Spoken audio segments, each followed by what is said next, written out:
Good morning, my friends. Welcome to our New Testament challenge. Today I'll be sharing some thoughts and reflections on the 20th chapter of the Gospel of St. Luke.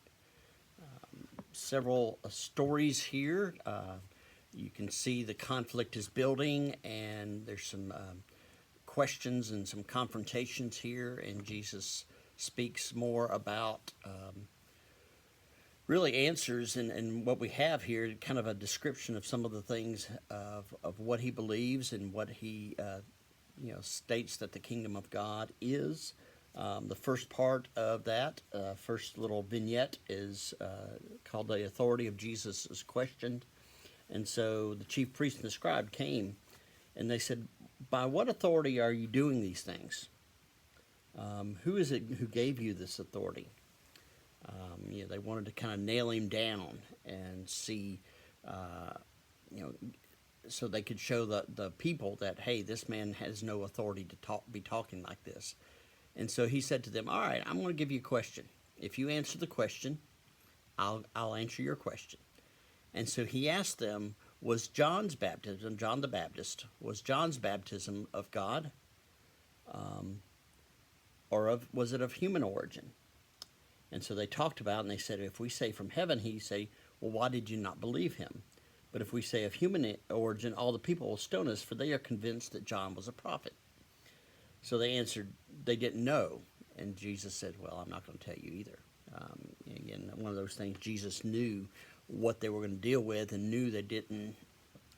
Their reasoning behind that was not to find the true answer, but was to try to figure out a way to trick Jesus. And so, minus the true sense of trying to understand that question, their motives were ulterior. They were looking for something else. Then Jesus talks about a parable of the wicked tenants. And he said there's a vineyard, and the owner, and here, I've talked to you about, don't be reading too much into the parables, but this one is pretty obvious that the owner is God, and the vineyard is the gospel, is the good news, the word, whatever you want to call it, faith, and so he said when the season came for him to reap the harvest, he sent his servants, and the tenants killed it or beat it. He sent a second and sent a third, and finally said, I'll send my very own son. Surely they will respect him. But when they saw him, they said, hey, this is the son. Let's kill him, and then the inheritance will be ours. So they threw him out of the vineyard, and they killed him. And so Jesus says, what do you think the owner of the vineyard is going to do then? He will come and destroy those tenants and give the vineyard to others. And the scribes and the Pharisees said, heaven forbid, because they knew he was talking about them. And then he said, what does this text mean? The stone that the builders rejected has become the cornerstone. The one that the builder said, oh, no, that's not good. And then all of a sudden it becomes the cornerstone, becomes the most important part of the foundation. And again, he's talking about himself there, that he will be rejected by the leadership, but then will become the most important part of the foundation of human faith, of human belief. They tend to try to test him again by saying, okay, should we pay taxes to Caesar?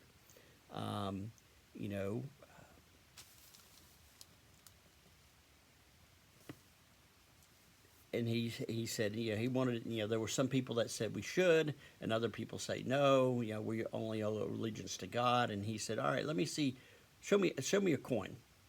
And he said, whose picture is on this? And they said, Caesar. He says, give to the emperor what belongs to the emperor, but give to God what belongs to God. And they couldn't answer anything. So then some Sadducees, some other scribes decided, hey, they didn't believe in the resurrection, so they come to Jesus and said, all right, and gives them a question, a quandary. He said, hey, Moses told us if a man's brother dies, leaving a wife but no children, The man shall marry the widow and raise up children for his brother. It said, now there were 7 brothers, and the first married and died childless. Then the second, and on, all 7 marry the same woman, but they all die, and then the woman dies. So in the resurrection, therefore, whose wife will the woman be? For the 7 had all married her. And Jesus says, you're asking the wrong questions. In heaven, this is not an issue. In heaven, he says, those who belong to this age marry and are given in marriage. But those who are considered worthy of a place in that age and in the resurrection from the dead neither marry nor are given in marriage. Indeed, they cannot die anymore. And he talks about what it's like to be in heaven, to be with God. And he talks about how Moses talks about Abraham, talks about God being the God of Abraham, the God of Isaac, and the God of Jacob. Not he was, but he is. And so he said, Abraham assumes that they're alive and they're with God. And so the scribes said, wow, you've impressed us. And from that time on, they didn't ask him any other questions. Then it said to some of them, talked about David's son, what it meant to be. And then he said, all right, y'all be careful of the scribes. They like to walk around long robes, love to be greeted and respected in the marketplace, and had the best seats in the synagogues and places of honor at banquets. But they devour widows' houses, and for the sake of appearance say long prayers. They will receive the greatest condemnation. This goes back to his whole thought of the last shall be first and the first shall be last. Those who exalt themselves will be humbled, and those who humble themselves will be exalted. So be careful. There's a difference between letting your light shine, okay, letting people see that you are of faith, and shining the light in their eyes.